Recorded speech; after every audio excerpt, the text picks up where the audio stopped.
मैं ना पृथ्वी हूं, ना जल, ना ही वायु, ना अग्नि, ना आकाश, ना ही इंद्रियां हूं, ना प्राण हूं, ना पंचवायु। मैं शुद्ध चैतन्य और आनंद स्वरूप वही ब्रह्म हूं। मैं शिव हूं। यह उत्तर था 9 साल के एक न्यास धारण किए हुए बालक का, जब उसके गुरु ने पूछा कि तुम कौन हो।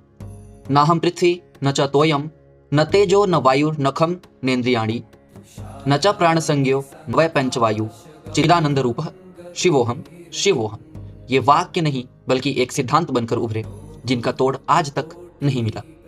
नमस्कार, मैं डॉक्टर अतुल और आप देख रहे हैं भारत भाग्य विधाता सीरीज। आज पहले दिन हम बात करने वाले हैं आदि गुरु शंकराचार्य के बारे में। देश के एक छोटे से राज्य केरल में बसा हुआ एक कलाड़ी गांव, जहां पर एक शिव गुरु और माता आर्यांबा रहते थे। वे बहुत बड़े शिव भक्त थे और ऐसा माना जाता है कि भगवान शंकर की ही कृपा से उन्हें एक पुत्र रत्न की प्राप्ति हुई, जिसका नाम उन्होंने रखा शंकर। लेकिन कम उम्र में ही इस बालक के पिता की मृत्यु हो गई। लेकिन इस छोटे से बालक की प्रतिभा ने आसपास के लगभग सभी संतों, महात्माओं और ज्ञानियों को अपने ज्ञान से प्रभावित कर रखा था।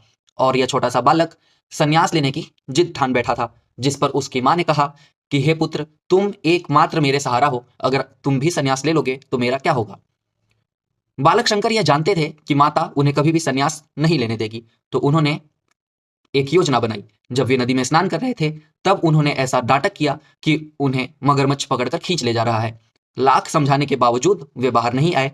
तब उन्होंने कहा कि हे माँ, मैं तो ऐसे भी मर जाऊंगा, अगर तुम मुझे संन्यास लेने की अनुमति दो तो मैं इस मगरमच्छ के जाल से छूटकर बाहर आऊं।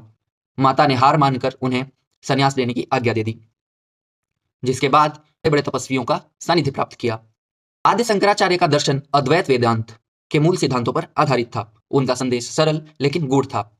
उनका कहना था कि इस संसार की आत्मा यानी ब्रह्म एक ही है और बाकी समस्त भेदभाव झूठे यानी मिथ्या है। उन्होंने इसे आत्मा और ब्रह्म की एकत्व की महान दृष्टांतों को आसानी से समझाया और उनका महावाक्य अहम ब्रह्मास्मि यानी मैं स्वयं ही ब्रह्म हूं, यह आज भी गूंजता है।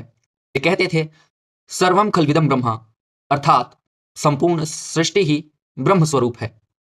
आदि शंकराचार्य ने अपने विचारों को स्थायी रूप से स्थापित करने के लिए पूरे भारत में 4 मठों की स्थापना की। उत्तर में ज्योतिष मठ, दक्षिण में श्रृंगेरी, पूर्व में पुरी मठ और पश्चिम में द्वारका मठ। इन मठों का उद्देश्य था धर्म ज्ञान को देश के कोने कोने तक पहुंचाना।